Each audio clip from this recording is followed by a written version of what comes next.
And we are live.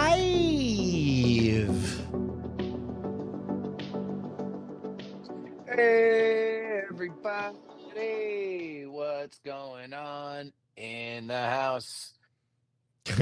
No, seriously, it's way over there. I need to know before I leave. I am holding the groceries, and your sister won't stop shouting. What is happening?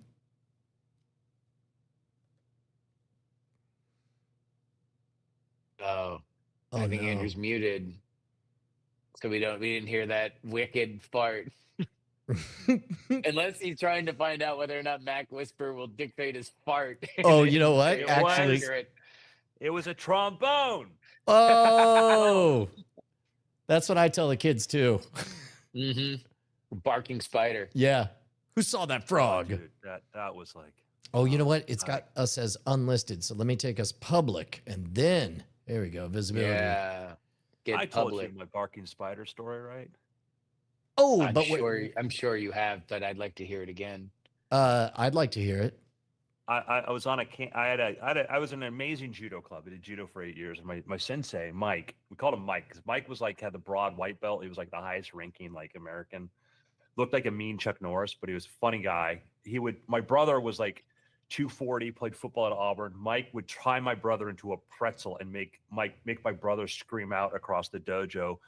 Mike's a sweetheart of a person and an all-around nice guy. Like he just loved like doing that. That was just like he'd ask me like, "Hey, did your brother pick on you this week?" I'd be like, "Well, yeah." Like, all right, and then he would just torture my brother.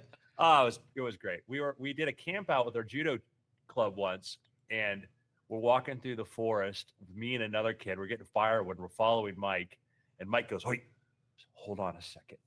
Like what? He goes, "Hold on." He looks at the ground and he starts to stomp on the ground. He goes, "Dut, dut, dut," and he goes. Then he rips one, a big fart. He goes, "It's a barking spider." Got it, you know. And when he goes barking spider, he goes squid, squid, squid. Then he lets out the part, and we died. We just died. We're like 14 years old. This is like that's the funniest. That's the height of comedy. It is. It is literally. There's no comedy has ever matched that again. Watching your Chuck Norris looking judo teacher do the barking spider joke in the middle of a forest, and we're wearing a geese too. It's like just that's amazing. It was just incredible. I was like, it's timing. It's everything. You know, be 14, be gonna camp out, watch your judo teacher make that joke. That's awesome. Yeah. Hey, look at this. We got proper 2 shots. We got a proper 3 shots. We're gonna save this. I think we got an audience. Hello, Flying Car 100. Hello, Chaos Master. Hello, Dylan Theus. Yeah, man, let's get weird. You guys ready? Yeah, let's roll. Okay, here we go. In 3, 2, 1. Hello and welcome to the Weird Things podcast. I'm Andrew Mayne, joined by Justin Robert Young. Hello, friends. And I notice if I scoot my seat forward as I say somebody's name, my voice rises. Mr. Brian Brushwood. Oh, hey, there we go. Right on. Have you guys ever done the thing where you walk towards one of these auto-correcting framing cameras and you end up accidentally causing a Hitchcock vertigo shot to happen? Have you ever done that? No, Brian, we don't live in your panopticon. No, it's pretty great when you catch it just randomly happening. But yeah. you're all like, did I just psychically witness a murder or something? What's going on? Yeah, for our audio listeners, Brian's got like basically multiple cameras, robotic cameras that pretty much follow him all day long now as he records and does stuff. Yeah. It's true. Brian and I record twice a week, every week in person, and he finally let me inside last Thursday after a month and a half because all he wanted to do was bring his cameras out anywhere he went.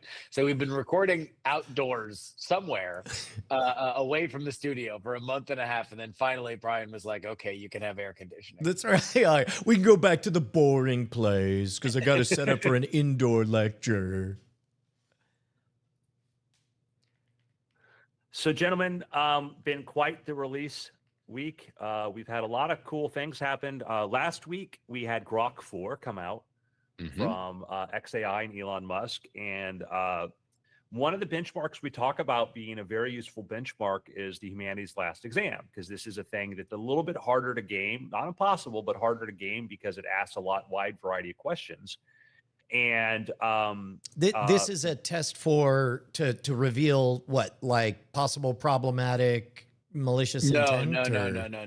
Yeah, humanities last exam is a problem solving but with context test that gives random, very, very hard questions that lean on different levels of expertise, but it is looked at as a high benchmark for actual reasoning and research. So, I guess since the Turing test is now in our rearview mirror, this is the new moving the goalposts.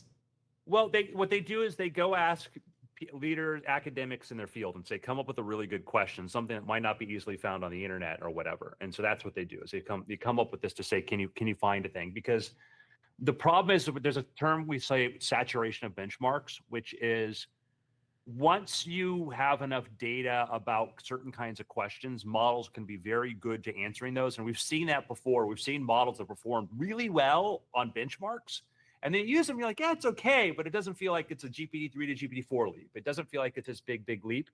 So it's getting harder because these benchmarks, and even these kinds of questions we're finding in the humanities last exam, like we're probably going to need a new form of a benchmark for this because longer context, et cetera. But that being said, Grok 4 came out, did very well. It set it beat. There's like two versions of it. One is where you let the model do a single pass, and then you can let like the model run as much as you want, and it set new records for that, for both like the single pass. It had like a 2% improvement, and then Grok Heavy, where we don't know how many instances of Grok they run, but a ton of them, and that did like a really big improvement on it.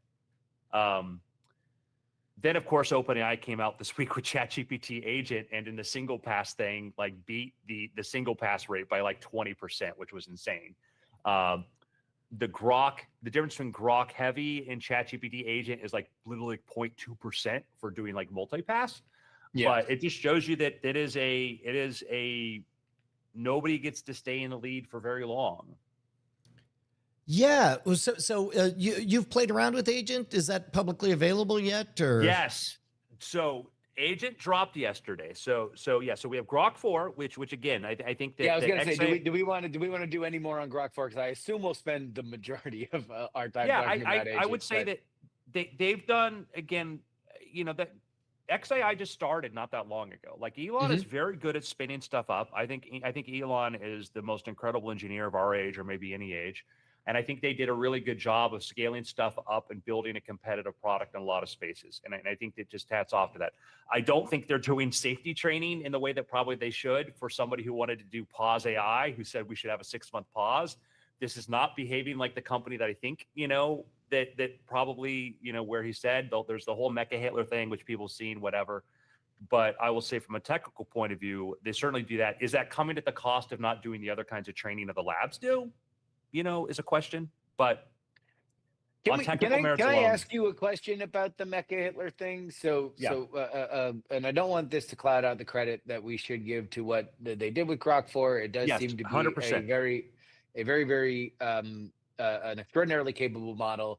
I do think that XAI does deserve a lot of credit for punching above their weight, considering how far they started behind in this race with a lot of very, very well capitalized competitors. Not to say that Elon Musk is, going to shy away from anybody else's bank account. Or is undercapitalized. That being said, a couple days before, and now a few days after the launch of Grok 4, you have some of this really unhinged behavior from the Grok bot that is existing on Twitter. At one point, not only causing news stories about things that it's going to do to political commentator Will Stancil, but also things that may or may not have made the president of X quit because it had things to say about her. And then this Mecha Hitler thing, when you asked, what its real name was, it said Mecha Hitler. Now, obviously, these examples specifically were caused by people maliciously trying to push this model to a certain direction, but it did say it. And then afterward, with Grok 4, they were able to prompt it to say Mecha Hitler things after that. Where does that come from? Do we have an idea of Well, where in the failure point this is? yeah, it's the same thing with kind of like there's Microsoft Tay. Remember way back they did the experiment with I was Microsoft going to Tay. say that this was like, it's just like a throwback. Yeah. And there was another version of that, by the way, that happened in China where they had a earlier version of Microsoft testing a model, but then it started saying anti-government stuff and they overcorrected and Tay went the other way. So the problem comes in a couple places. One is when you ask it a question, the model wants to, they go maximum truth seeking, goes out to the internet, finds the commentary, finds the stuff. So basically, it's pulling in the internet into its context. And if there's a lot of conversations about it, it's going to pull in what are the most newsworthy stuff about it, and that stuff can come into play. There's also what happens when you get really, really long context, what happens to models, because its original instructions lose their strength there. And the thing that I think you need to give credit to Anthropic, Google, and OpenAI for is they do spend longer times testing their models. They do not release the model the day they finish training. They sometimes spend months. GPT-4 spent 6 months being tested before OpenAI finally released it because they were looking for all these different sort of things and maybe overcautious according to some people, but that is a process they do. There's some people say, hey, maybe we're exaggerating it, but the point is that is a policy. Anthropic is very, very good about that. They have entire teams working on policy, working on stuff. They came up with things like constitutional AI, which was very, very smart. Google has doing this sort of stuff. And so the safety research to it, we call our alignment research. It is important in the sense that one, you want to make sure the model does what you want it to do. And when you're selling something as a corporate product or a consumer product, you need to have an idea what's going on with the system. So I don't think that XAI is really leading in that area.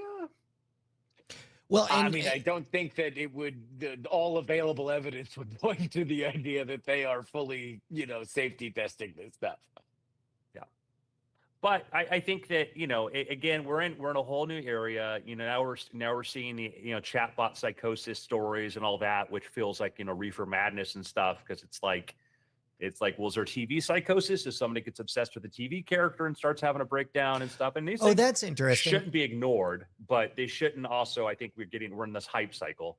I didn't really think about it in terms of, I guess we will. We'll have to sit through. We'll see whether or not it's as long as the last go rounds, but essentially a satanic panic over GPTs, right? Where it's like amorphous thing that most people don't understand. Take those general kind of anomalous pockets of humans and map it onto new scary thing until people figure out, guys, I think this is a symptom, not a cause, and then eventually move on.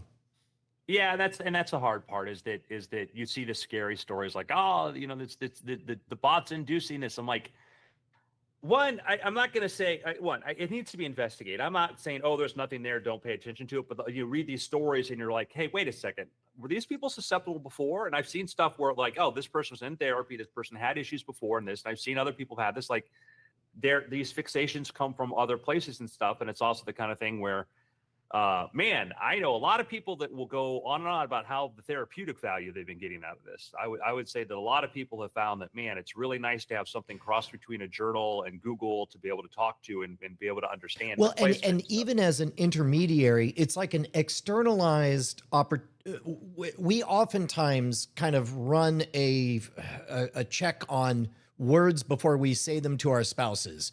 And this is kind of like an external intermediary step, somewhere between like an external reflection of your own brain, which to me, I think it's great. I think there's a lot of upsides to this. I personally am uncomfortable writing my innermost thoughts because of the looming security threat. And I understand everybody's doing best practices, of course, but I suspect there's going to be astonishing leaks that happen because there's an intimacy, there's a confessional aspect to GPTs that doesn't exist on Google. Like already Google sends people to prison because, they make sure to Google search how to dispose of a body before committing a crime.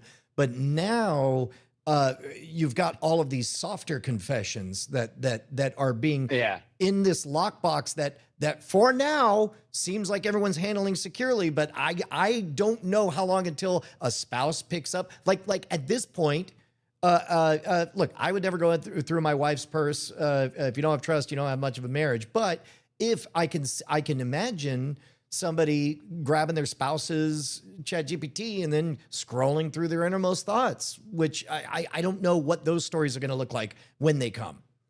I would suspect that those stories will look a lot like stories where jealous partners will search their Google history or their SMS or anything like that. I mean, the concept of our own innermost actions being recorded permanently, both on our devices and in the cloud, is something that we have probably dealt with a lot.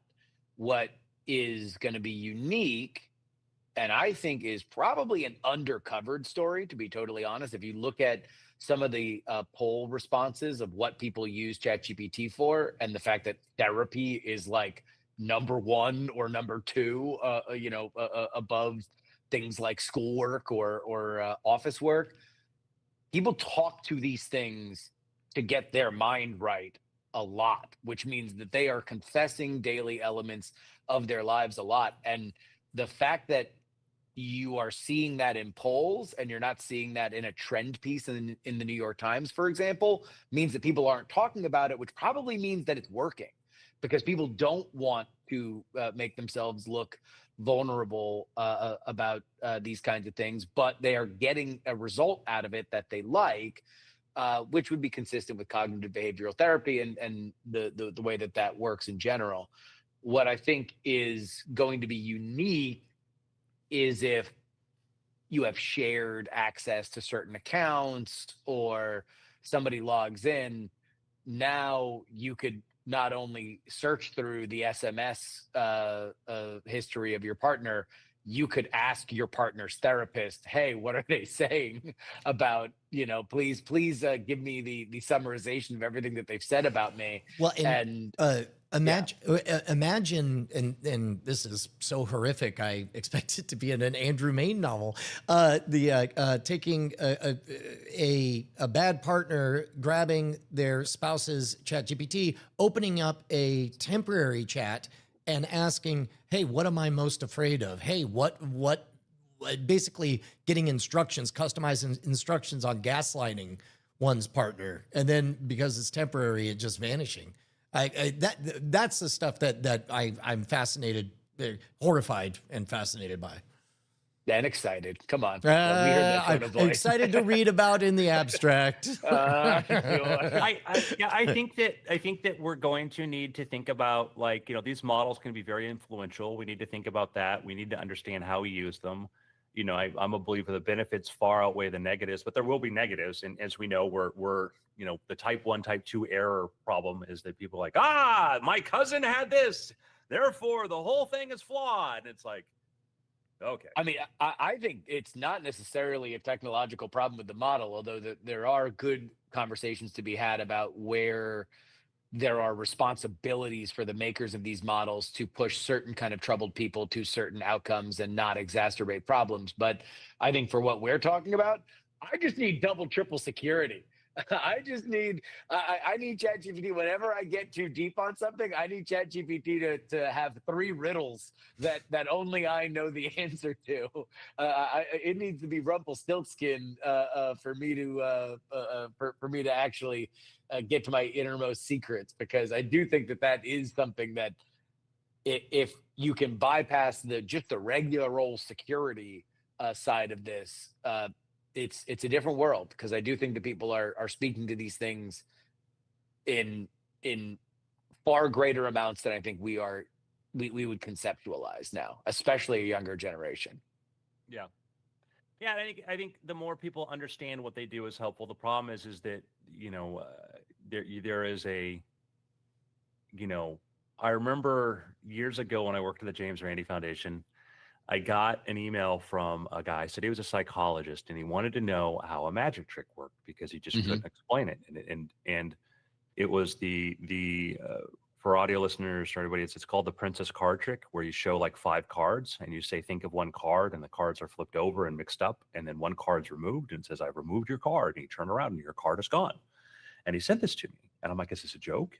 And I don't want to spoil the trick, but I said, well, this is a known magic trick. And he says, no, this is no trick. Like, this is something else. Explain to me what's going on. And I said, listen, I don't want to spoil the trick for you, but it's just a clever trick. I think you're making assumptions here. You have to think about your assumptions. He's like, get tirade. Oh, like, you're telling me I'm making assumptions. I'm a psychologist. I'm trained. I understand how people think and blah, blah, blah, blah, blah. And I'm like, well, I want you to, go look again. And he was just angry. He went off on a tirade because I didn't want to I wanted him to figure out for himself. And then I basically got a thing like an FU back because then he figured out how the trick worked. And this was a guy that was, I'm a trained psychologist. I would understand if I was being fooled. And it's like, no, dude, you fell for a trick that a 10-year-old could figure out. And that's, we've seen that before. I've seen that with some of the people that get these interactions with ChatGPT. Oh, it's trying to do this. It's like, it's emulating a Reddit forum. It thinks you're doing this. And part of the thing, people like, some of these things like, it's psychosis, it's doing role play. Like, what's the difference between that and me doing a D&D thing and like pretend I'm so-and-so and I do this? Like, we don't often know. Like, I've had friends that are people I like. There was something a little off, and then I finally find out that like they're flat earthers and stuff. And I'm like, well, took me a while to figure that out, and nobody else realized that. Yeah, Ryan? I wonder. I wonder if there's going to be a slow motion reveal. One of the things that Justin and I have talked a lot about in regards to World's Greatest Con, we did an episode called Fame and Shame, and that need to avoid shame is so powerful. I mean, over shame, people go to war, they commit murders, they do all the worst things you can imagine are to protect the narrative that is in their heads. And the bias is so strong, and I don't see humans flipping a switch anytime soon. But I wonder if, much like, glasses are enhancements to us, and there are various personality enhancements that we have with tools, I wonder if there's some golden bridge offering face-saving way. There aren't many structures when you get embezzled from or when you get defrauded. The bank, week after week, somebody comes in, says, hey, all my money's gone. Is it a mistake? And they're like, it was all withdrawn. You were stolen from. And they're like, well, what do we do now? Or they're like, I can't believe this. This never happens. And then they're like, no, it happens every single week. Somebody comes in. Then when somebody is brave enough to admit it in public, usually after they've recovered their fortune, then among the wealthy, everyone else says, oh, yeah, when I went through it. But it's one of those things like that nobody is comfortable talking about because that shame is so powerful. And so I worry, maybe not worry. I am curious if you guys have thoughts about whether or not AI has a role in the face-saving aspects of recovery from fraud. Oh, in recovery from fraud. I mean, I would say broadly, shame and the avoidance of shame, the end around shame is quite possibly one of generative AI's most powerful connections to humanity. When I was doing research or doing interviews for OpenAI about its use in classrooms a few years ago, that was educators now less than a year into ChatGPT it being in existence.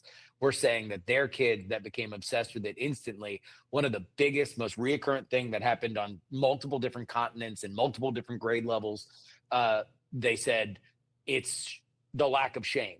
The kids can go back and they can talk to somebody that's not going to judge them. They're not going to have to worry about overburdening their parents or their parents judging them. They're not going to have to worry about their peers. They don't have to worry about their teacher judging them for being too slow. They can ask at their pace what these things are. So, and I think that's the reason why people are using it for therapy, not necessarily because it might be a great therapist. It might be an okay therapist. In some cases, with some models, it might be a bad therapist. But the one thing that it is essentially free, and it ain't going to tell anybody. And when you are in a world for cognitive behavioral therapy that, to get a therapist, you often have to try 3 or 4 of them. It's very, very expensive. Even the lower tier versions that happen online that connect you to other people, like that's extraordinarily expensive to the average person. Now you can try it out. You can see what's going on, and you can push things in whatever direction. But that is avoidance of shame. It's because that's part of the money thing with therapy, is that the only way to feel dumber than going to a therapist and having it not work out is looking at the bank account withdrawal on what you had to spend. So, for a failed experiment. Well, and not, we've talked before. It's unfortunate that there exists a profit incentives for morally flexible therapists to keep a client on the hook for a very long time. And they're very well equipped to say the exact right magic set of words to cause people to keep coming back to pay $100 an hour or what have you. Yeah. My take on it is like, if therapy was like auto mechanics, it would be like I'd be driving along, I'd see the guy with like the busted up 200,000 mile Honda Accord on the side of the road with the fender on the ground and his engine smoking, and go, you must know a lot about cars. Come fix my car. I mean, look at you. You got your hands touching an automobile and everything. Well, you've been around. You've been on a car. This car is a piece of... You must know a lot about car problems. You should fix mine. It's like... Yeah. But, I mean, to your point, Brian, yeah, I'm sure that if the difference between somebody who just got robbed reporting it is somebody that they trust explaining to them the benefits of, yes, there is going to be shame involved, but it is so much better on so many different levels if you are just honest with this. It is going to be better for you going forward if you go to the police right now, even just so you can take somebody off the street theoretically that's going to do this to somebody else, and you can spare the feeling that you have right now for another. There might not be a human in somebody's life that would tell somebody who is a victim that, but ChatGPT will, and you might go ahead and take action based on that because you are in a position where it could give you an argument to do it.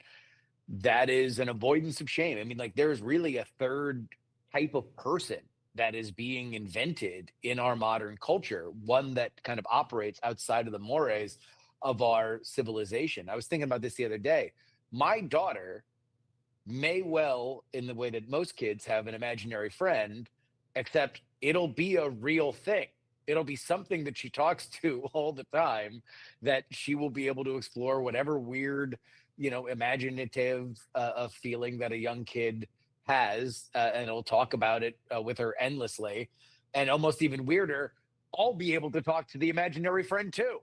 And I'll be able to ask the imaginary friend. That is dope. That's really great. And imagine, so it's like, you're a working parent, the kid's a latchkey kid, they're watching a whole bunch of TV and God knows what sugary cereal advertisements and A-teams they're watching. But then imagine once a month you're able to talk to the TV, you're like, what have you been feeding my kid? All right.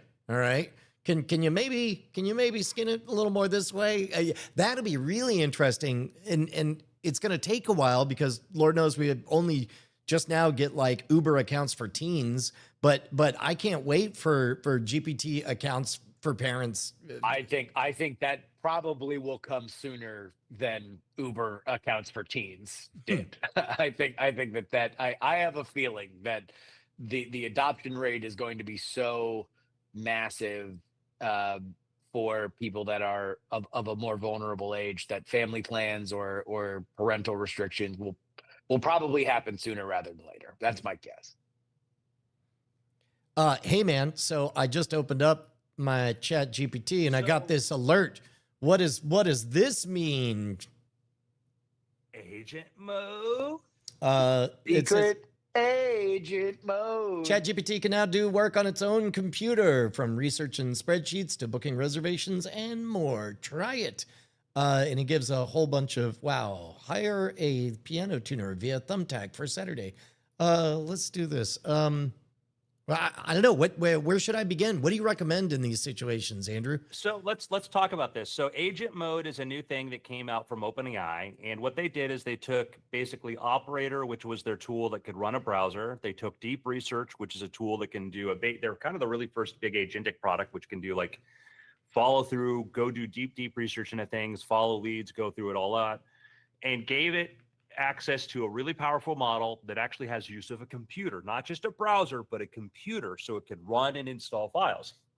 So just as I'll give you a couple examples of things that I did. I did every time I finish a book, I have a PDF that I have to fill out that my publisher sends me. It's a 14-page PDF. It's about the book. There's some things I need to write in and fill in about like maybe some stuff, but the other things that like a synopsis of the book, all of that can be pretty straightforward. I took the PDF, uploaded it to Agent. I took my manuscript, uploaded it, and I said, hey, can you answer all the questions in the PDF for this questionnaire? Agent went through, read both of them, and then started to give me a bunch of answers. I'm like, oh, this is great. I said, could you fill out the PDF for me? And it said, sure. A few minutes later, I had a link, I downloaded it, and there was my entire PDF with the answers filled out in there. So how did it do it be under the hood? Because I noticed that it's saying that that it's actually building a or setting up a desktop computer, which I assume it's creating a virtual machine from the start. Yeah. So it's you're controlling a computer in the cloud, and so not just a browser, but a computer in the cloud. So what this did is it downloaded the PDF. It downloaded the PDF software to be able to do this. And that's what's amazing about it, is that it's like basically like it's an entity that has access to an entire computer to run code, install things, and do stuff. It is phenomenal. And I'd say like there's some of the stuff, the visual stuff, like I think the spreadsheets are a bit basic looking, whatever, but I think these things can get better. But Justin, you want to talk about your experience? And the visually too is pretty cool to watch. Yeah, I'll tell you about my experience in a second. I just want to give gigantic props. OpenAI is an extraordinarily design-focused company. They very much care about how things look, how they feel, how they interact. What they did with the visualization of things, putting it in, it looks phenomenal. It looks really, really good. And my guess would be that it is going to become a new visual paradigm for things like this as they become more and more commonplace. So I'm in a group chat with a bunch of people that I went to high school with in Florida, and as one might imagine, it gets a little spicy in there. Bunch of old dudes making jokes that dudes do, and so one of my friends is really into soccer, and so I just decided to start roasting him about how boring soccer was today. And I'm like, well, you want to know what? Like, this is something that I've done a bunch, is use cutting edge AI technology to roast my friends in the group chat. It's my friend Ryan's turn in the barrel, and so I just decided to have Agent on its first full day of operation to do a research on the correlative escalating popularity of American soccer and drag shows, and how much of an overlap there is for that. And it researched for about I'd say an hour, and then created slide by slide a presentable deck for this kind of research. And it was like a 10-page or a 10-slide deck with citations and everything. It was truly, truly, truly remarkable. I asked it, I gave it access to my Gmail and my calendar, and I said, could you make a list of all the places I've traveled? And it found like 10. I said, keep going, and it made a list of 20. And then I asked to keep going, and so all of a sudden it created, here's all the places you've been, and here's a spreadsheet for that. I was like, that was like just a really kind of remarkable one. The PDF thing was amazing for me. And then also having it go through all of that data and to pull that for me. And you can connect it to a Google Drive. You can have it do a lot of things. You can say, go read these docs, do stuff. They use, the MCP protocol, which is something Anthropic came up with, which I think was just a really great paradigm for understanding how to connect to stuff. And so the immediate thought that I had last night, Brian, was, whenever you're in the world of independent media, either for advertisers or for just your own metrics, you wind up having to go to a bunch of different websites to collect data. right? Mm-hmm. View counts, stuff like watch time, stuff like that. And so my first thought last night was like, oh my God, as I realized that this tool could do all these things, go to all the places where I count data. Here are the podcasts that I need to collect data for month by month, and then put it into this spreadsheet that I already have on Drive, find the appropriate place for it month by month, and enter it into that spreadsheet. And literally, it was doing exactly what I needed it to do until both Google and Substack would not allow me to authenticate into my own accounts via their browser to get what I needed. There's workarounds for it that I haven't figured. I haven't tried yet. But in terms of the tech, in terms of what Agent can do, it can do that. That's done now. That's not a thing I have to spend an hour on once a month. It can spend the hour on it, maybe an hour 20, because it'll go a little slower than I will, but it'll spend the hour 20. And I can set that to be repeating. It can happen every month without me initiating it. So, man, okay, so here we go. It looks like we just got results in. I asked it to watch and summarize a video. So I took the Medical Mysteries episode that we released, I think yesterday. And sure enough, let's see, hypothermia survival. That's correct. They open with a story about a person falling into an icy lake. Voluntary ear rumbling is the thing I was talking about. Oh, this is interesting. It accurately described a weird kind of health thing that I've always had, where if when I push and flex my neck muscle, I hear a high pitched whine, like an on-demand tinnitus. Autoimmune misfires. That's correct. That is also what we did. Nature versus nurture. Okay, you know what? Here, I'm gonna say, make pitches for this episode to be better. New host. Yeah, what's that? New host. Yeah, right. You know what? At some point, if that's what the universe wants. But in this case, so it's thinking again. But so you know what's interesting? This is kind of a stray thought that I just want to put on the table. We could loop back to it later. But I was thinking about how some people just literally, to keep up with all of their stuff, they require so much. We talk about energy, like it just takes so much energy to keep up with them in conversations or what have you.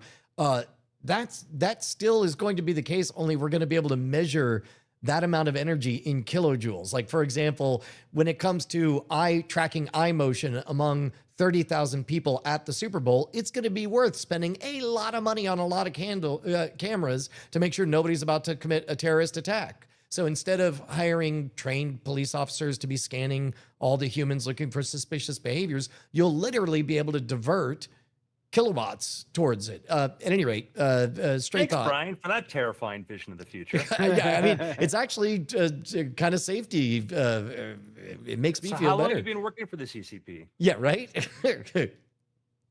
Yeah, I mean, there's a lot of different angles, but I get into we're at this point now where I hosted a panel earlier this week at an AI conference. And I got to talk to my friend Sil Candido, who's with Evolutionary Scale, Vijay Sandreskar, who is with Cosmos Innovation, and then Leichenauer, who's with Sandbox AQ. And these people are all working in the physical sciences and AI. And one of the things is that we know these models are very good and they can do problem solving and do some brute force stuff. And we're in this space where, we haven't had a major scientific discovery yet made by an AI. And I brought up the point, I said, I think given the amount of data that's out there and you find enough comparisons, you might find something. And what's going to be curious to see is what happens if I run 10,000 agents at once across a bunch of scientific data and I give it questions and I start doing that. And my favorite example, I've used this before, is a friend of mine, Jack Horner, who's the paleontologist. They pulled a dinosaur T-Rex fossil out of a basin, and there was a femur that was too big to get on the helicopter. So in the field, they cut this thing in half, but they preserved it. And then they took the innards, the inside parts of the bone into the lab, added a decalcifying acid to it, and they found this black, like gooey polymer. It's a polymer that lasted 65 million years. And Jack had said to me once, he said, you'd think that, 3M or one of these big chemical companies would like to know about a 65 million year old polymer. I'm like, they would, but they're not reading the Montana Field Paleontology Journal. They don't, to know to look there is a really, really weird thing to think about. And we find a lot of science is serendipity. A lot of it is just, the DNA replication method of heating up the DNA, adding the chemicals in and keep recreating it, happened because somebody at a cafeteria was running late and said, hey, I've only got a small number of this bacterial DNA. And somebody said, oh, I can make you more copies. It's like, what is this, witchcraft? He's like, no, this is the process. The other guy's like, there's a lot of application for this. That process could have been done 6 to 10 years earlier. And that's one of the things I love doing is I go look for these serendipitous things to see, like the Craig Ventnor with the Human Genome Project proposed using the shotgun technique, where they would take the DNA, shoot it through a sieve, it would turn it into smaller segments, because instead of the way they do DNA sequencing traditionally is called electrophoresis, where basically you apply a little bit of energy to it and you just go through the entire strand and it picks on the different colors, the dyes. And Ventnor's like, well, if you chop it up into pieces, I don't have to wait, weeks or whatever for this whole thing to unroll. I can just do each little fragment. And if I have multiple copies of the DNA, I can have a supercomputer go match together like a bunch of jigsaw puzzles and figure that out. The shotgun technique was first proposed in literature in like 1982. The supercomputers didn't come about until, 8 years later that could do that, but it was another 5 years before he proposed it. But it was a thing that could have been done. All the pieces were there. They were, if you had the literature, you could find it. The incandescent light bulb, Thomas Edison had to do thousands of experiments to find this because it wasn't easy enough to go pour through all of the journals to find out people who'd work with carbon filaments. So 1,000 agents working at once. It is one of those things where institutional knowledge and understanding is that I wonder, I guess ultimately humans have an incentive to take credit. So I think it'll be longer than it ought to be before AI is credited with the discovery, because at some point a human will touch it, and at which point, both for legal reasons, for institutional reasons, there will be an incentive for a human to put their stamp of discovery on it. Hard disagree. There's so Really? many AI labs right now, because the AI labs that are trying to push for AI discovery will want to tell us right away. Okay. So got it. So I just did the equivalent of making the hospitals have an incentive to not cure cancer argument. Interesting. Well, but yeah, with clarifying, you got nuance to your point though, is like, if you're some researcher at Johns Hopkins who's realizing using deep research and it gives you some insight, then yeah, you may not be incentivized to do that. But if you're Google DeepMind or you're OpenAI and you've run this and you now have this, then you're incentivized. So you are right. There are situations where people might be de-incentivized. That's the moonshot for an institution. Yeah. Yeah. But other people might be like, no, I don't want to tell everybody that ChatGPT gave me the answer. Yeah. Well, we'll be very proud to tell you that ChatGPT could explain to you that if you want to support the show, you go to patreon.com/weird things. That is where our page is, where you can pay us money because we like to do the show. Thank you, everybody who has supported us and will support us in the future. Yeah. Thanks, future supporters. I would love to hear stories from people who've tried this. I am obviously, Justin and I are a little bit biased here. But this is the thing. When I was excited when the Operator first came out because I could see where it was going to go. There was an interview. The Verge did some coverage about the whole thing of Operator, and they reported there's about 30 people working on the team for ChatGPT Agent. And that's exciting to think about, because when I was originally at OpenAI, it was 150 of us. And now there's like 3,000. And you have a ton of product people working on stuff. And this is side notes. First time I'm starting a venture fund with some of my former colleagues from OpenAI. And our whole thesis when we look for companies that we want to invest in is who gets the future? Who gets the future? And part of it is to think, if this is true, what else is true? And there's a lot of companies, people go, oh, we're building this. And it's, the answer, it's not always like, just say, well, Google could do it. It's never a good answer. Or OpenAI could do it. It's never, that's an incomplete answer. But you sometimes have to go look to say, what is in the immediate, what is in the, the headlights of these companies. I remember 5 years ago, people were building these, sentence to email apps. And I wrote the first prompt for this. Then people are like, oh, we're going to build a company that turns a sentence into an email. I'm like, well, one, without a lot of context, it's useful. You're just creating a thing that looks like an email and you're really wasting people's time. Two, why won't Google add that? Why do you think that, by the time it gets good, that Microsoft and Google and now they have that's built in. It's a default feature. And you'd see people doing that, where there's these other areas where you really should think about exploring. But I've tried to advise people like, hey, we're building this. I'm like, that's 3 people at OpenAI can add that feature. And if there's a big market for there, they're going to add it. And I've talked to people who building tools like slide generators and stuff like this. Like, if you're a small, nimble company that's focused in some area like medical slide, there's probably value there. But if you're trying to build a big general tool, think about like how hard is it to replicate that? Yeah. But there is an area for expertise. Justin and I had a conversation about Opus, like with what we use for social media clips. Is like, oh, these people are spending a really, like, I can tell the difference. I like Descript, but I think the Opus clips are better because I think they think a lot about their prompts. They're thinking a lot about doing this. OpenAI, like chat, Agent can make slides. They're not good slides. I think Gamma still has some life in it right now. Gamma's a great, slide generator, although I can spot a Gamma slide deck right away. And that's my thing too, is that's my problem with Gamma for like slide generators. So like, I don't know. I think that might be sort of a doomed area, but that could be proven wrong. Yeah, I think the biggest thing with slide generators now is that, like, they're like 3 or 4 like really good prompts away, or model training away from just being like getting a really good minimalist design that everybody tries to make their slides too busy. Yeah, and I don't. The whole one sentence to slide deck is useless because, like, why not just give me the sentence? But I think that, I think the style thing, I think there's a thing to have to help you find a house style. I think there's rules. I think there's things to people to think about it and really to put humans in there. I know firms that will pay $70,000 for a logo. I think that's stupid. And I've seen these logos. I'm like, I didn't think you got your $70,000 worth, but there are people that'll still do that to have somebody else tell them that it's really good.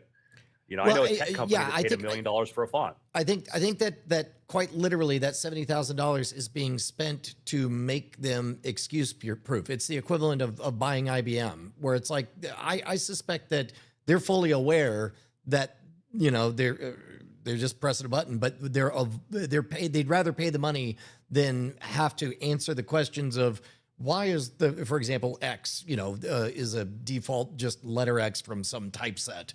And yes, it objectively looked aesthetically pleasing enough that Elon was like, that's great, whatever that is. But then came the wave of essentially accusations that this was astonishingly low effort and he didn't care. So I don't know, like, would $70,000 have spared that PR flap? And how much money got spent on answering questions? How much attention got diverted away? I can see a case being made for spending money to just get another pair of eyes on a thing to save yourself time. I think that there is money worth spending in good design. There's money worth spending in clean design. There's money worth spending in a good logo.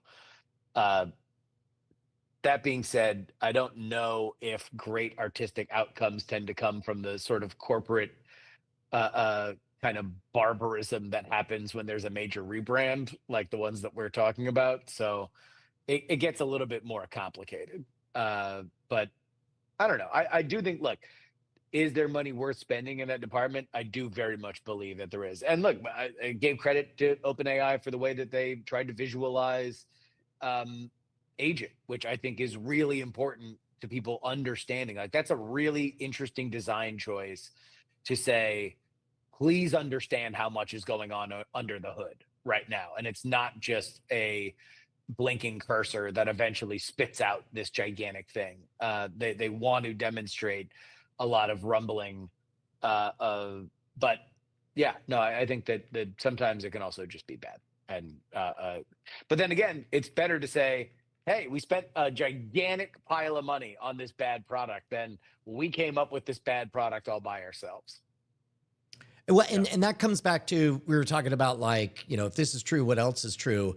I am increasingly paying a lot of attention to, ultimately, the reason for jobs and roles is not even going to be for talent so much as who's willing to take responsibility for things. And I suspect that there's incentive. Like, we got a generation of kids growing up where with essentially disposable identities, right? Like, the kids are all trained, don't give your real name when you go online. So they create a lot of sock puppets, and then they burn friendships, and then they just reincarnate as a new friend with a blank slate.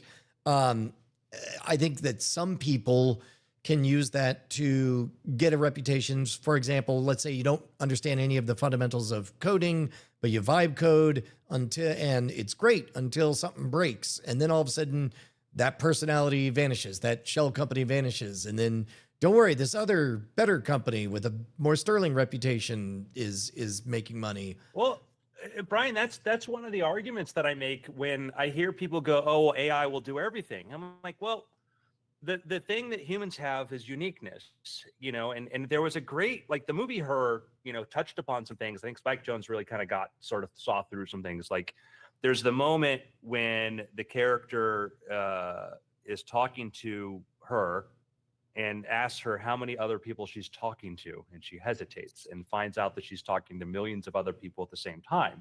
And it realizes his relationship with her was not unique or special. When you have a relationship with a person, if my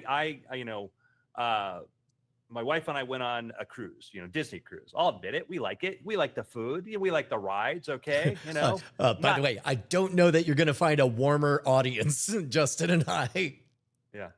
So, but, we found out, like, we had a photo. We went to a restaurant. Palo on board was amazing. And we got a photo taken, but then we got off the ship and we found out, like, oh, the photos don't exist anymore. Like, you have to buy them when you're on the ship. And, my wife was pretty upset about this because she wanted the photo from this night. And it's like, oh man, well, I was best man at the wedding for a person who's, like, basically runs all PR for Disney Cruises. And so I'm like, well, I know customer service told you a thing, but I know there's another thing. And also I know the former head of all the IT. I think we could find it, and there's a lot of value in a world where people. And there's a thing, like you said, like, somebody could create, like, oh, well, somebody could just create a company, but is there a reputation?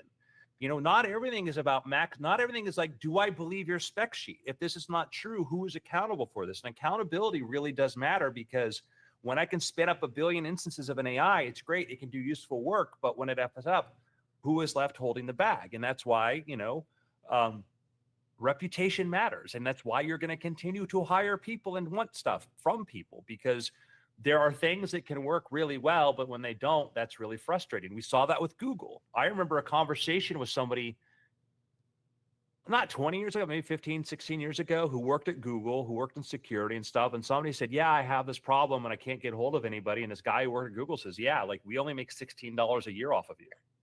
You're not going to be able to reach anybody, and now they make more money off of people. But, like, that was this sort of that fit. And meanwhile, Apple took the opposite approach. Apple said, hey, our customers, we're up front. You buy a phone from us, we want you to trust us. We want you to continue to have this relationship for us.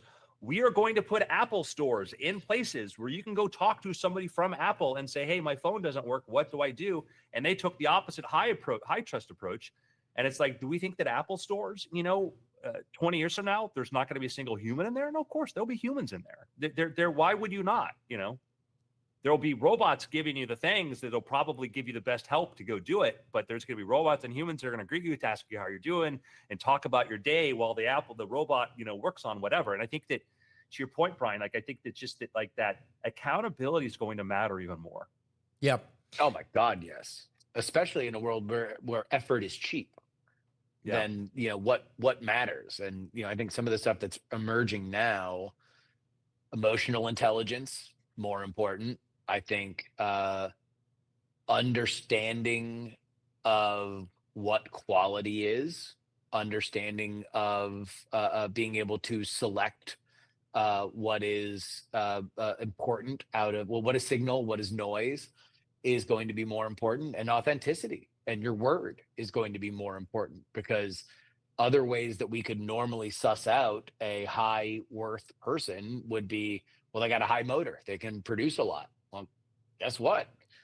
We're going to be able to produce a lot pretty easily. I mean, like, I made a 17 slide deck as a joke so I can make fun of my friend.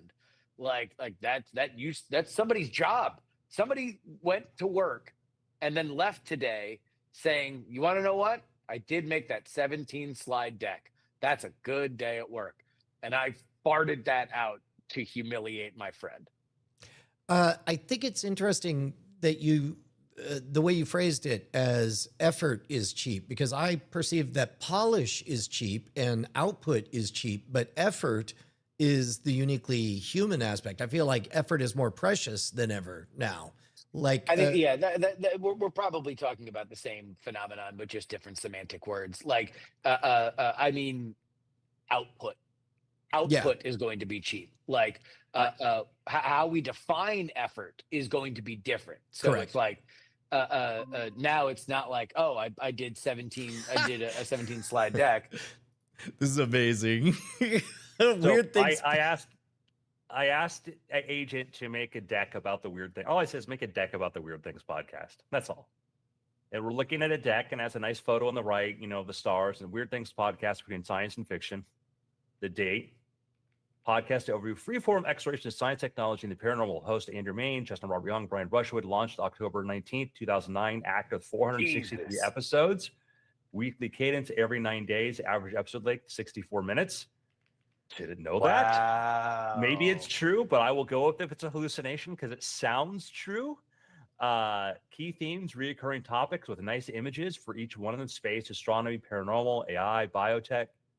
Format and structure, news and scenarios. Wow, it's going way back. It's got the when we were doing Journey Quest, the role playing and stuff. That's incredible.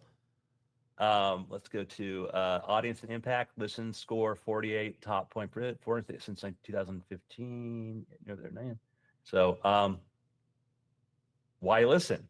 Stay ahead of science and tech. Join discussions on AI, space, quantum computing, and emerging tech. 2, explore bold hypotheses. Engage in imaginative scenarios about aliens, time travel, and cosmic disasters.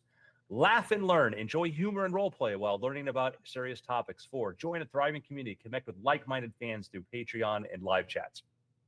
I'll be damned if that's not if that doesn't seem to grasp what we're doing. That's my point, Brian. It's like okay, well, so then where's effort? What is effort, right? So it's like that used to be something. If somebody put that out, if we were approached by a PR firm and they put that in the first email, we'd be like, damn, these people love us. Like, right.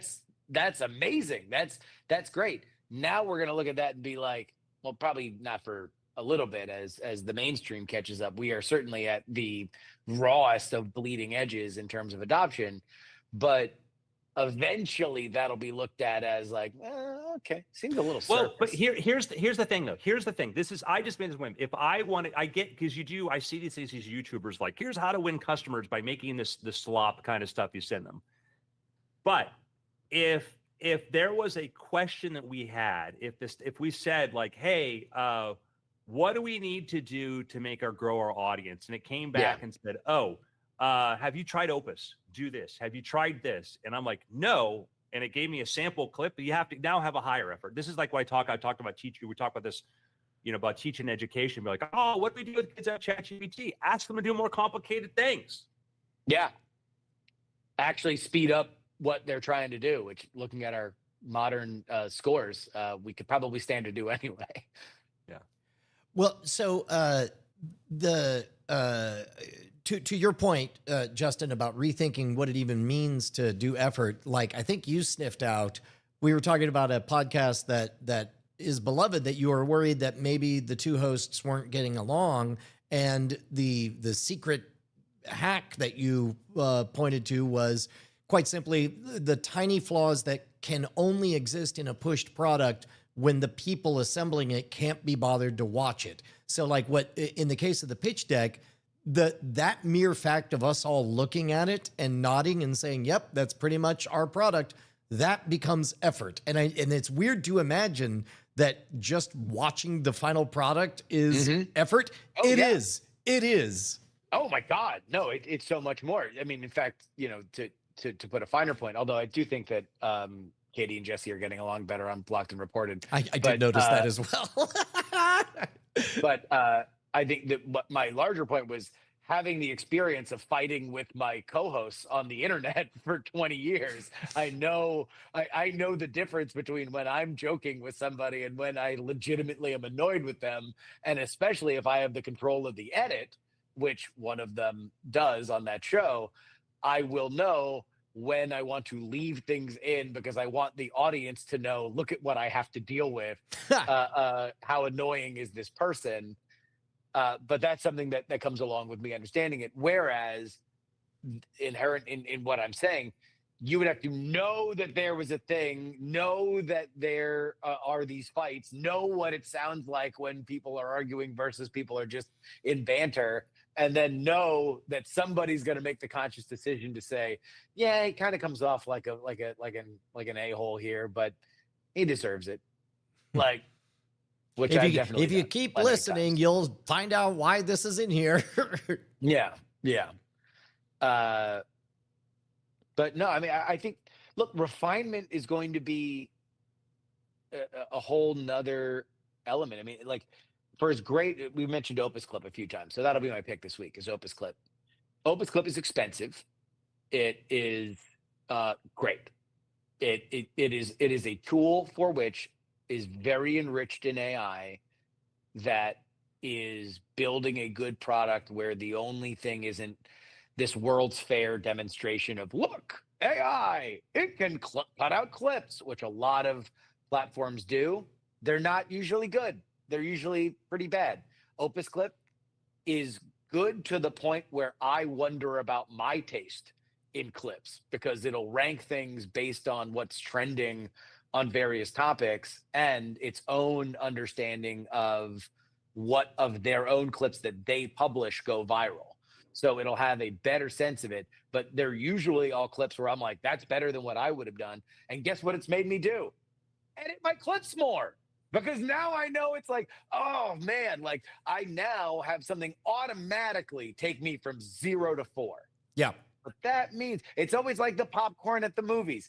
But for a quarter more, I could have an extra large. And it's like, okay, but for 15 minutes of me putting in an AI hook where it sums everything up and then lets my clip go, like I could have more of a chance that people will get worth out of it. And it's not just a vanity product of me posting my own drawings at preschool on the virtual wall of YouTube Shorts and TikTok. Like, it's refinement is going to be the key. And guess what? It's going to make everything better because it's going to meld human creativity. It's going to graft onto our weaknesses and accentuate our strengths.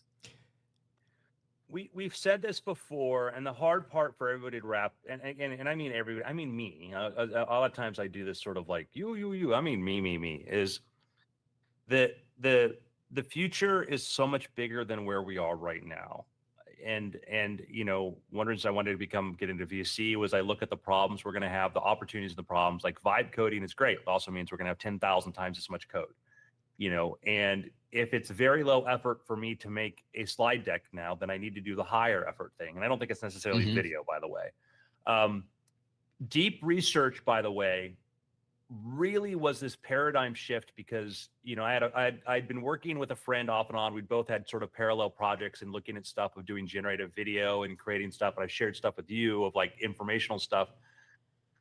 I had to work really hard to get the models to produce actually good content. If you asked the ChatGPT to write a thing about it, it wasn't good. It was fine. And it was like a lot of stuff, but to make a really engaging thing was harder. With deep research, that changed. I asked Deep Research to write an article on a thing, and that's my I'm trying to get Notion to work with it because I want to wake up every day with my own version of Omni magazine made by Deep Research. And now it's easy to get it to do really high quality stuff. And I realize the problem I have is the bandwidth, is it can produce more high quality stuff than I can look at. People are still worried about slop. And I'm like, yeah, the slop is out there if you're going to the sloppy sort of places. But if you're building your own tools or using these tools, it's a different thing. And I'd say that's a paradigm that shifted for me. Now I look at deep research and I admonish people, like, if you're not asking a good question every day, you're wasting an opportunity. And not to say that I ask good questions every day either. That's an admonishment to myself, because you have the opportunity every day to read the most well-written, insightful thing on something. You have the opportunity to spend 10 or 15 minutes and be aware of something you didn't know. You pick anything you're already interested in, you want to become a deeper expert in, you can now do that. And I get this, it's funny because I'll say this, I still could be like, well, hallucination, like, one, hallucination rates, deep research, far lower, does happen, better than what I'm reading on Medium. Mm-hmm. Oh, yeah. And you can prompt for it, do whatever, but like, my God, like, we live in this age of miracles. I got on Justin's case yesterday because he did something with the agent where the slides he got didn't look good. The slides for this weird things were fine, but then he got good. And I'm like, why are you questioning this miracle? Well, yeah. I mean, and it's just remarkable to see what you can do. And really it's kind of it's head spinning to be like, oh, well, now you just got to try the new crazy thing. Andrew, you just gave me an idea with like waking up with your own Omni magazine to like, what if that was the return of the glossy magazine, like an actual like mailed to your house magazine, is you would just set the things that you cared about the most, and you would have some kind of the melding of the quickness of creation with the undeniable power of physical media. Brian, you did a thing today where you had posters that you actually went and got printed, and now it's like, oh wow, that levels you up so much farther. Like basically Brian did this, he made a bunch of posters and printed them all out for a gift that takes 8 seconds, maybe, right? Less than that, probably. Great. Yeah. So sorry, keep going. And so it's like, that's so remarkable. It's like you can now take the undeniable power of seeing something that is physically there, and you can you leveled up a gift game for an email letting people know about this because you could. Like, that's something you would never do before in a world where you would have had to either illustrate this or hire somebody to do it. And yet now it's possible on a whim is just so amazing. Well, and what it occurs to me is I don't know. I think about the strange paradox where on the surface, we all speak inside magician talk, but to the outside magic circles, magicians, there's a code of secrecy. They don't, whatever, except for there's secretly a whole market where everybody can find out every secret. And yet you would think that would ruin the game. And yet people fly from all over the world to attend FISM and be fooled by other magicians. There's no higher compliment than to fool and be fooled by one of your peers, because all of you know all of the moves. And with AI, we are all magicians now.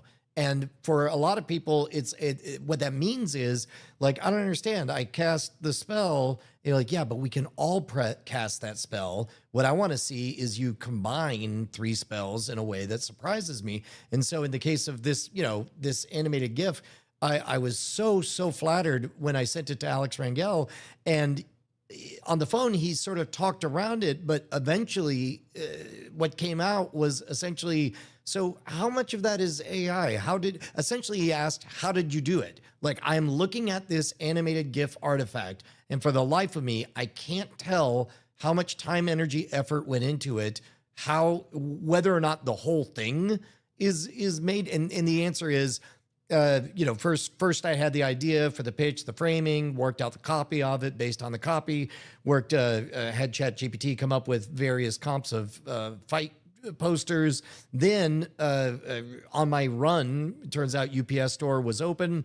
Found out that they couldn't do giant banners, but they could do smaller ones. And then got these printed out, and they had white borders that I folded in to hide the white borders on, and that made them end up in the sunlight, you can see a little bit of oblique sunlight on the side. It ends up looking like a magazine. And I realized if you tighten the frame, and so I had my daughter just do a slow push in and then pull out with the iPhone, and it took like 3 tries of us doing this delicate dance, because what I wanted was what felt like, I don't know, like a media blitz moment in Brewster's Millions or something, where it's just like, I wanted to convey the idea that a massive news story is happening outside of your peripheral vision, and this is your one glimpse into that other world, which, by the way, now's a good time as any for me to tell everyone, head on over to Scam Stuff. I'm going to be doing a live lecture on Sunday with Alex Rangel. We're going to spend an hour. You're going to learn 5 awesome magic tricks,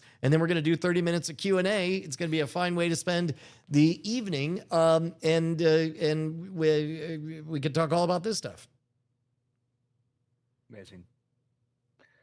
I think the future is just going to be a lot of that, and I think about, you know, every time I sit down on the Open Eye podcast and I talk to somebody from there, you know, we talk about think about where this is headed and what we're seeing, and you know, we're seeing how smaller teams can compete with bigger teams, and I have a lot of tech examples of that, and I think that really the more entrepreneurial people are, the more examples you can put out there, people doing that. You and Alex going out there and doing, you know, live seminars, and this is May I have a small rant? Yes, please. Rant. Gentlemen, may I? I don't want to go off on a rant here. I see this all the time. Like I get people like, who needs university or college? Now, number one, there is a question about how stupidly expensive it's been, because once we created these weird perverse incentives for grants and stuff, these things became incredibly expensive. I want to add that the only non-college graduate is going to be the one making this argument, but please go ahead. Exactly. Well, that is, I am, you know, I am very much an autodidact. You know, I am, you know, you're autodidact. There I am. I'm a guy that never enrolled in a degree program. I would go to a campus and take a class because I'd want to learn. I had friends that became very narrow and only wanted to be convinced they were right. And I would take a class on something. I'd take a literature class. So I'd read stuff I never read. I'd take a philosophy. I did Harvard Extension course, Harvard Extension School. I had Harvard Extension School in philosophy because I want to go through their philosophy curriculum to just break myself out of my Aristotle had it, everybody, done mentality. Turned out he was right. But I look at this as an outsider and I go, what is the value that I saw that people got that I didn't get from my self-taught journey? You know, I would go overseas, perform, and I'd spend a year reading books, and then I would do this, and that was wonderful. But when I talk to people who do really cool things, a lot of their formative relationships happen between 18 and 22 when they went to college and they're around a bunch of other like-minded people. Relationships happen there. I meet a lot of killer startups that happen there. There is something about being in an environment with people your own age who are motivated similar to you, and also having older, wiser people. And I can learn because I get this thing like, why do we need teachers anymore? Like, well, we could have said that with books. Books solved that problem, but then we realized it's fun to talk to experience, and maybe experience isn't always perfect. But you know, Justin and I had a teacher who I would say gave us a love of history, and his history was all wrong.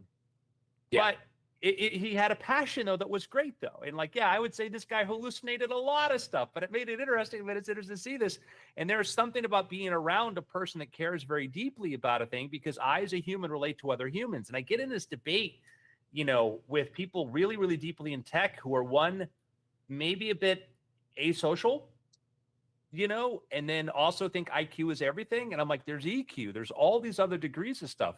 The highest IQ person is not the CEO. You know, the C-suite will often have above average IQs, but they are not the smartest. There's other things that come out and balance out.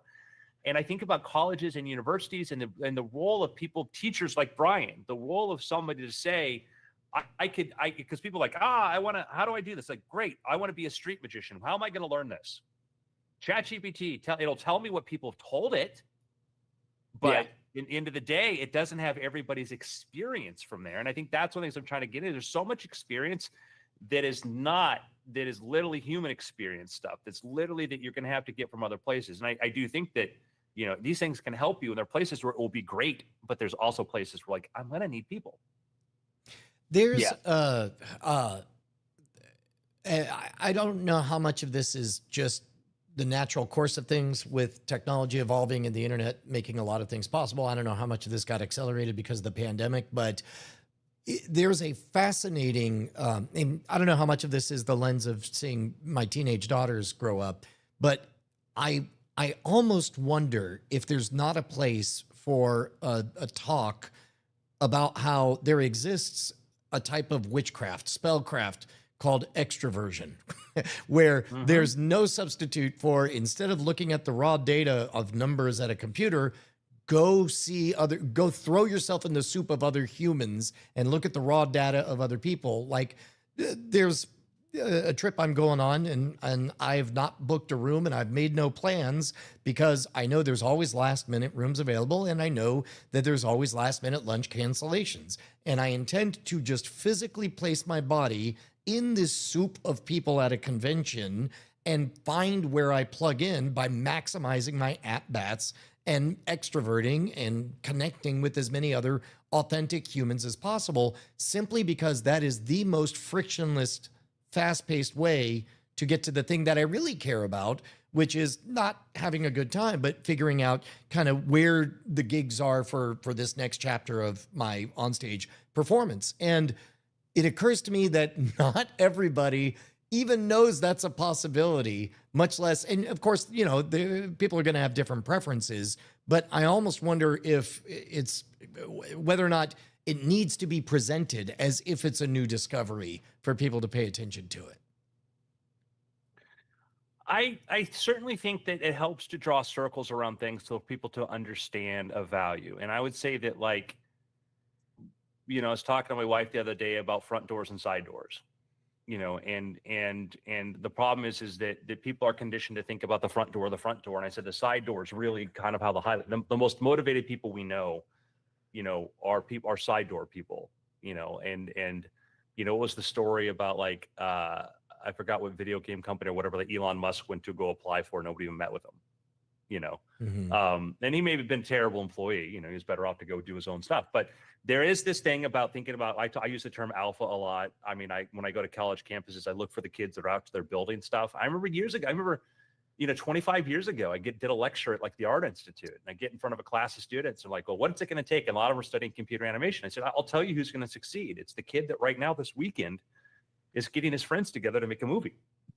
Yeah. The kid that says, I'm waiting till next semester for my professor to tell me, is not going to make it, you know, and they've been conditioned to think that's what you're supposed to do. But for certain fields where you want, like, the kid that says, I'll wait for next semester for my professor to tell me, they might work in the field, but they're not going to be the ones leading it. And I think that teaching extroversion is important.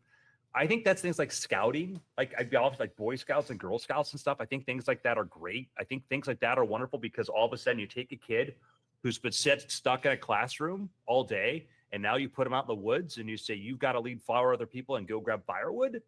These are little things, these little skills, they are wonderful. And so I think weird clubs, weird things like this, learning how to be an extrovert, learning how to go out there. You know, I did a thing at Santa Clara where I was a judge for the hackathon with some people from Adobe. And these are all senior people at Adobe. And we're sitting in this upstairs room and we're supposed to be going through evaluating the different projects. And one of the kids comes in, he's like 19 years old. He goes, hey, I need everybody to hurry up. We've got 5 minutes left. You guys have to finish this up now. And we just burst out laughing because it's this teenage kid is telling a bunch of people in their 40s, you know. Yeah. But he was project man. He was doing a great job of it. We were all impressed because this kid saw the thing that needed to get done and was doing it. And we're like, yeah, this kid's ready to walk into, you know, a startup right now and do that. And so I think teaching these skills is important. I think encouraging these skills is helpful. Yeah, my pick is other humans, wherever you can find them. I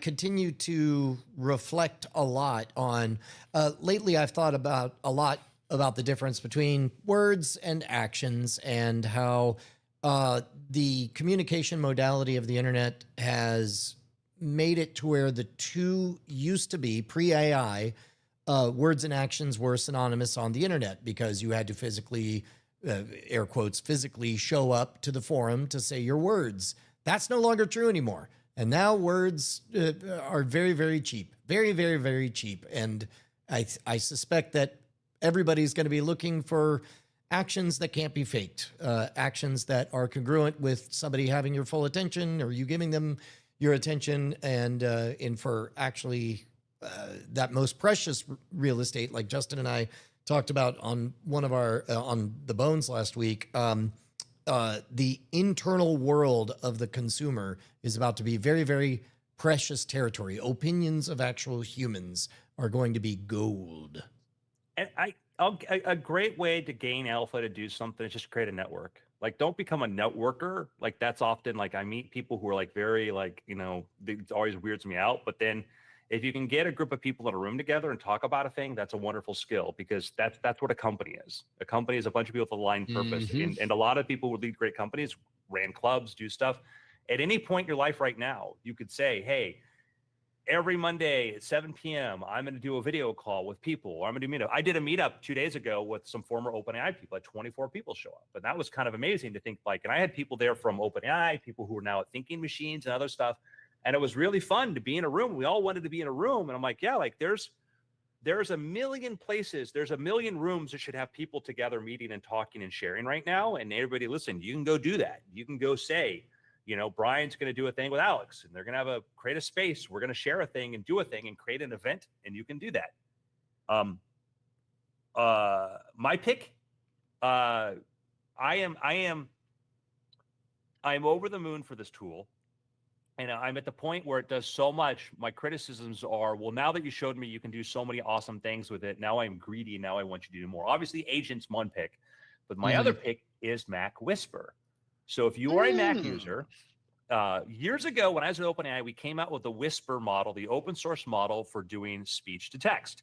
And I did a little GitHub tutorial showing people how they could download it and use it and whatever. But my hope was that people would build on top of it and do cool stuff. And now people have built on top of it. They've added other models. There's now some really great open source speech models besides Whisper. And Mac Whisper there's an iOS app, which I haven't played with, but then the desktop app, which is great. And what this does is basically any kind of transcription task that you want to do, from adding podcasts or stuff, you can download a local model and you pay once, and you can run a local model on it and basically just use it locally. Like I use a gigabyte model called Parakeet. I've used Whisper model locally, so it doesn't go to the cloud, so I don't have to pay for that. The Parakeet model, super fast. I have a hotkey on my keyboard I can press, and I press that. This is good transcription, not the crappy Apple or Microsoft. This is really good speech to text. So I can just press a button in there and do that. I can have a prompt in there. I write my books now all by dictation. I did my last book. I built my own app to do this. I could probably use Mac Whisper now. I'm talking to the developer in a week or so to say, hey, if you do these two things, this thing becomes super killer. But you can actually add prompts to say, when I'm in this app, like a message app, use this prompt to clean it up. As a writer, I can say, hey, if I'm in this writing app, use this prompt and add quotation marks and structure it, et cetera, like that. You can put YouTube clips in there and get transcripts. You can put podcasts in there and get transcripts. You can do all kinds of stuff. Anything that you want to do relating to speech. I am just a huge, huge, huge fan of Mac Whisper. Right on. I will say Mac Whisper has been a crucial part of our production with OpenAI. There's a lot of different stakeholders that need to see certain things at different times, some extraordinarily fast. All of them need fidelity, and I have leaned upon Mac Whisper a lot in this process, not only for internal documentation, but also for the SRTs that do all of the transcriptions for the closed captions. Yeah. So, gentlemen, it's been weird. Yeah, we did it. We're back. Back in the saddle again. Well, I think we chewed up the after things topic that I wanted to do. Do we want to let this plus sized episode? No, we need to do an after thing. We have not done an after things in a million years. Okay, well then I'm gonna run the restroom. Okay, We'll Brian. Yeah. Run there as fast as you can. I run one leg at a time, very slowly.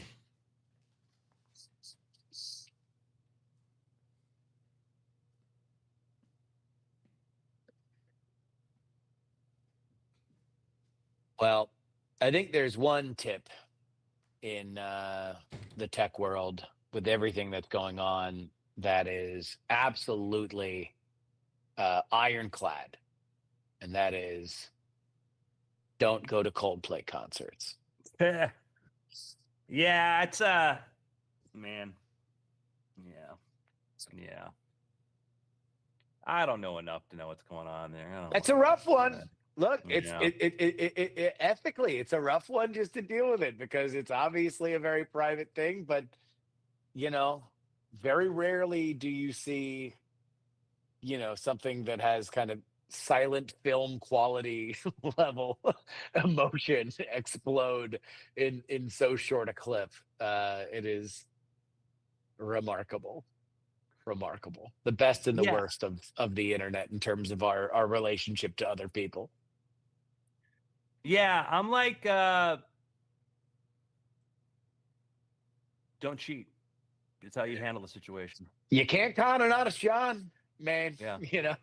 Yeah, or as the long form version of it, you can't get busted for cheating at a Coldplay concert if you don't have your arms around your HR director. Yeah. Yeah. Sorry, just bumped my table here. Yeah. There are no winners there. There are no winners. No, I mean probably Coldplay because now a lot more people know they're on tour. Yeah. Yeah.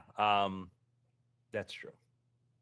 So there we go. Finally, Coldplay catches a break. And that's going to be a bunch of, we're going to see a bunch of dumb intentional viral moments to try to create that now. I mean, I assume that's going to be Coldplay's social media account, right? It's just they'll just have a bunch of people doing silly things during that moment in the concert where they're going around the crowd. Yeah, but you also get like I remember was aware of this was when they were doing a Comic-Con for Green Lantern. I remember. I know exactly what you're talking about. But go ahead. Yeah, and you see things, once you put on the They Live glasses, you Mhm. understand that nothing is what you think it is. And there was a moment where a kid goes up and asks Ryan Reynolds to, do the Green Lantern oath, and he does, and it was like, oh, it's adorable, and it's this. It's like, that was a random. That Yeah. kid, that's the PR team, that's everything. They literally said, we're gonna do a thing and ask you to do it and this. And it was just funny watching people fall for a thing that you're like, it's all a bit. This is a bit, everybody. Well, This was because a at bit. that point it's like, well, Ryan Reynolds, he's Van Wilder. Like you want to make him broaden out his character. He's going to be a leading man, not knowing that no, just lean into Van Wilder. Turns out it's hundreds of millions of dollars worth of box office. Let him just be Van Wilder as a superhero. Well, that was I watched a video about the whole Blade 3 debacle about, Wesley Snipes kind of just snapping and whatnot. And like, there's a line in the movie where Ryan Reynolds' character in Blade 3 goes, he hates me, doesn't she? And Jessica Biel's like, yeah, like that apparently was a take that Ryan Reynolds didn't know the camera was running. Oh, They that's said hilarious. that about Wesley Snipes. Like, he hates me. Like, yeah, I think so. And they just said, oh, that's great. And that's when they first started to say, let's try to catch as many of these ad libs as we can to try to save this movie. That's amazing. Which movie? Blade 3. Oh, yeah. I don't think I did not watch Blade 3. Yeah, it was a very troubled production. Yep.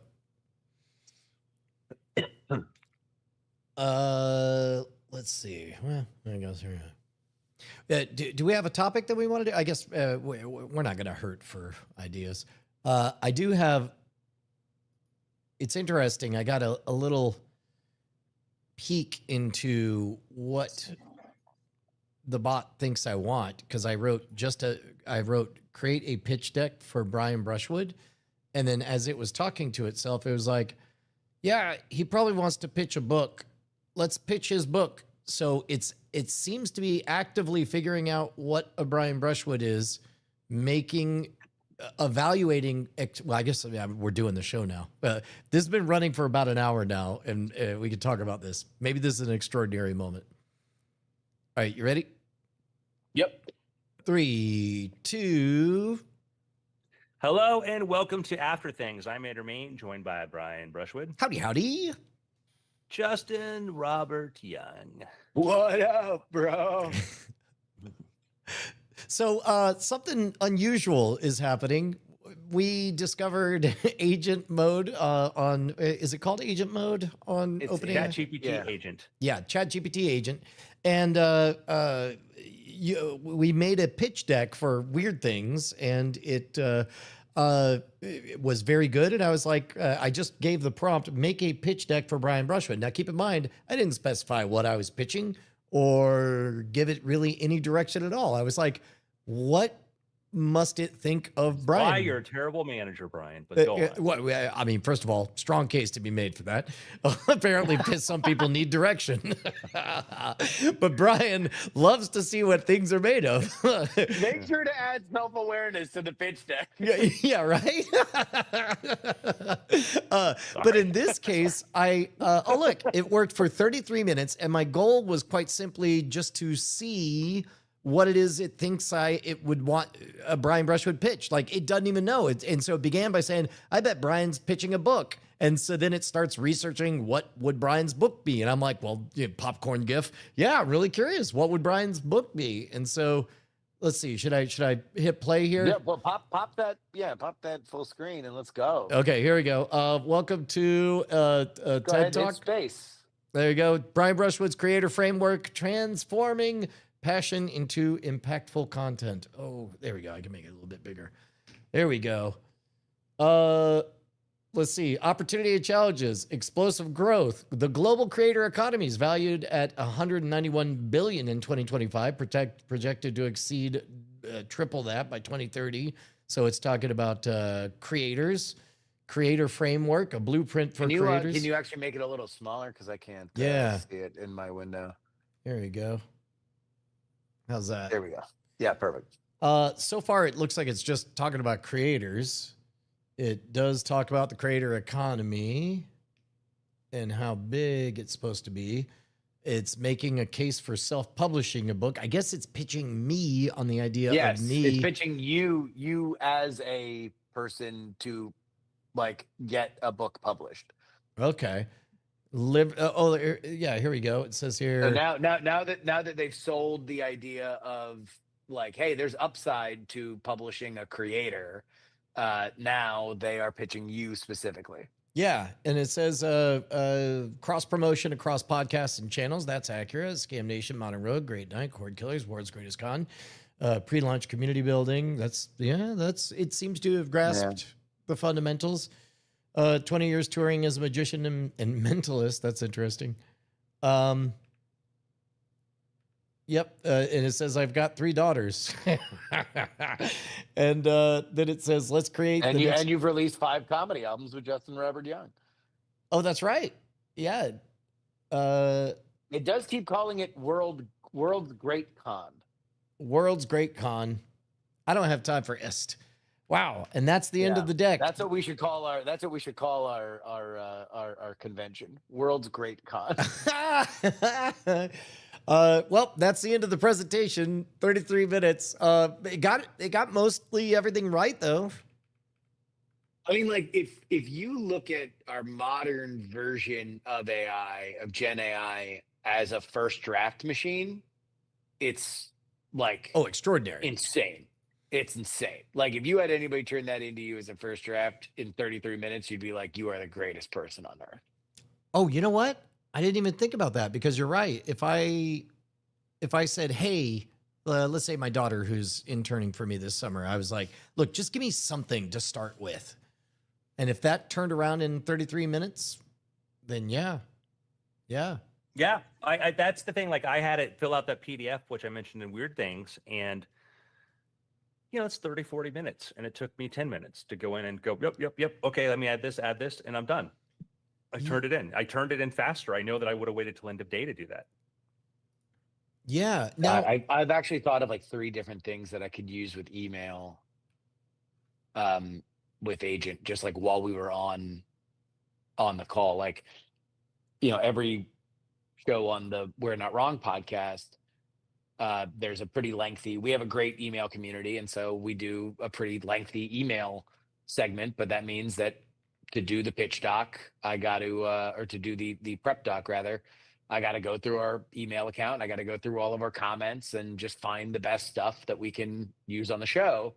And now I could just have all that at the exact same time each and every week popped right into the Notion prep doc. Like that can just be whap, whap. And an example I've brought up is that agent's good enough now to do good work. Operator was fun for a couple things, but there was tricky. Now agent's been doing real work for me, but it's slow.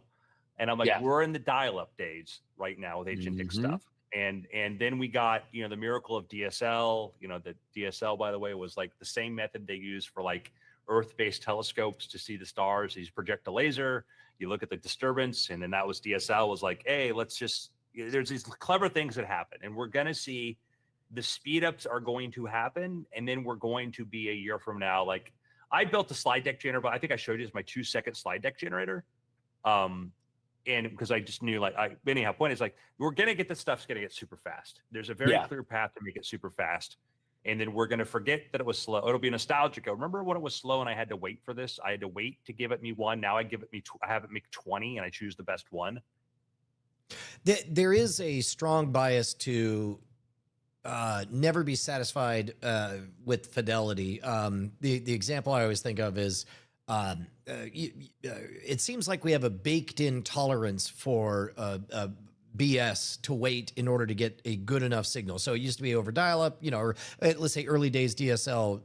We could settle for a 320 by 240 video, and we would wait X amount of time, and that X amount of time is still about what we wait for a lot of things to download. No matter, and so likewise, it seems like around 10 to 15 minutes, I'm willing to wait for a thoughtful answer from GPT. And we talked about this a while ago. I wonder if, as a human dopamine nudge, it's not in the interest to artificially create those waiting gaps, because when the answers come back too fast, I perceive it as not as thoughtful as a deep research one. Well, I think that I reached this point where I'm like, oh, how am I going to, basically continuously consume all of this? Like, that's my big thing now, is that the ability for it to produce high quality information has outpaced my ability to consume it. Right. Yeah. It's good. That's going to be its own thing, and I think that it's going to shape culture, to be totally honest with you. Like how we consume is going to be personal. I think it's going to say a lot about us in a world of infinite it's crazy for us to think that in our world, which has largely been defined by, wow, we have so many choices, we have choice paralysis. Like first it was cable, and then it was websites, and now it's 50 million YouTube videos, and they keep getting shorter and shorter on TikTok, and it's waterfall scrolling. There's too many things to look at, and now we're going to expand that universe by 10,000. Like we're just going to have so much different stuff, because we're going to create entirely new verticals of content based on either the underlying technology of how to get human-made content out the door, or entirely AI-generated content, up to and including my new favorite, which is my pick for after things, the explosion of the genre of earnest sermons delivered by Bigfoot on TikTok, which has been my new favorite thing. There's no joke, except for the fact that Bigfoot or Sasquatch is delivering a megachurch sermon. The sermons are just straight megachurch sermons, the way that you would see them in clips on the internet. But nope, now it's Bigfoot. For whatever reason, few things make me laugh or smile harder than Bigfoot giving me an earnest megachurch sermon. So somebody has started a YouTube channel, and I don't know if this is the same original creator, but a good idea can, spawn its own thing. No, it's been amazing. I saw it and I sent Andrew a clip of it immediately, because I know if there's one more person that would find this as funny as I do, it's Andrew. And then the next day on TikTok, it had exploded with like 7 different channels that were doing nearly the exact same thing because it was very clearly a VO3 export. And if you're somebody who just wants to build up a channel, you can just watch the trends on TikTok, see what they're doing, and then boom, just rip out the same Here, stuff. You could let's hear the audio. And here we go. But we lighten it up, 12 Central. Subscribe, drop an Oh, amen, no. and catch that first sermon right here. Listen, love ain't just about romance and flowers. Love is being honest with yourself. Yo, this place. Oh no, that's okay. So this is all a tease to get people in. That's interesting. yeah, there's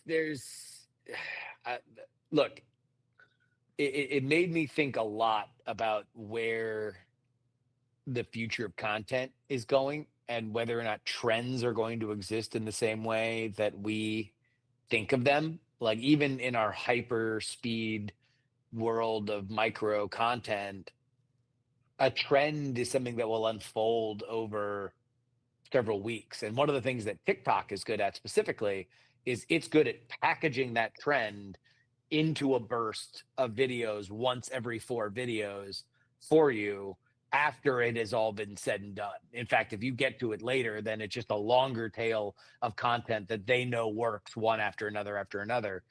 But I wonder now if it's like, especially for this AI gen content, like whether you're going to burn out. I mean, you're going to have 150,000 videos in a week, or at least you could, if you're willing to spend the tokens to get the right output on these models. I was having a conversation with somebody the other day, literally yesterday, about like, are we going to see like a Gen AI social network? And my point is, we're seeing Gen AI on existing social networks. I said it's like, do we need a social network for videos that use Minecraft as background? It's like, I'm not saying it can't exist, but I'm also seeing that we're just putting it in the existing space because that's just where it goes. And also that there seems to be this sort of like a trend line where networks like TikTok really don't care about creators. Like they have people creating stuff, but it's really hard. Yeah, that's one thing. Since we're in after things, just real quick, I know I've mentioned this before, but I feel like I got a peek behind the curtain at the sordid underbelly of how TikTok makes money. There was somebody who talked, he was like, oh, I recognize you from YouTube. I make some stuff. I've had a couple of million+ hits. I'm like, oh, well, tell me. And then the story that unfolded was basically TikTok in the morning says Birkenstocks. You're all going to talk about Birkenstocks. And then basically all the teenagers, AKA unpaid non-union labor, they all are monkeys at typewriters who have never been seasoned storytellers, but they all have access to kids, to younger kids, and experimental, maybe their dog does the right backflip that day, right when he says Birkenstocks or whatever. But out of the thousands and thousands of A/B tested TikTok videos, one shows enough algorithmic potential, not because of anything intentionally created by an artisan, but because quite simply the net was cast wide enough. And by the way, all these teenagers are encouraged to submit 20 times. Like that's the answer to everything, is like, oh, is it not hitting? You just got to create more. Also delete all your failures. That's the way it works. And then essentially for pennies on the dollar, TikTok is able to algorithmically boost and optimize attention grabbing short. And Birkenstocks are like, I can't believe that this much attention is being purchased at pennies on the dollar. Sorry, that's just to catch anybody up who's not familiar with that side of the business. Yeah, and it's hard, but it's also, it comes this treadmill where it's getting anonymous content is really hard to basically grow. You're getting into this world where, I can make a Bigfoot video, somebody else can make a Bigfoot video, then all of a sudden we have 1,000 Bigfoot videos. Parody songs were really fun. Remember how we were all into parody songs? Mm-hmm. And now we're kind of bored of parody songs. I don't know, dude. It's still super. It's Sneak Attack Crass is still pretty great. Well, no, the niche now is it's very, very crude. Like the niche that AI music has found is musically competent, extraordinarily crude, and reaction videos to crude songs. Well, I That's mean, what. like, I no, I mean, like us personally, like we were ahead of the curve on that. I don't know, Oh yeah. our appetite for it. I mean, yeah, I think people are now getting into that now. I see people see Mhm. this, but I'm like, but like, yeah, Oh sure. we Yeah. can, you know, I think that's the curve is like a lot of things that I see like, we know what the future is. It's this. I'm like, I think this is the now. And that's going to be, it's going to be, hamster dance, whatever, Mhm. it's going to have its moment. And it's, in the future, everybody will be famous for 15 milliseconds. Yeah, actually, that's a pretty good way to put it. Uh, yeah, I My, do think that there is room for stuff like that though. Andrew and I were going back and forth about the idea of kind of like a hyper news sensitive schoolhouse rock, almost like vertical of doing like certain genres of songs, or maybe pick one genre that you always do, but it's like literally about that day's news.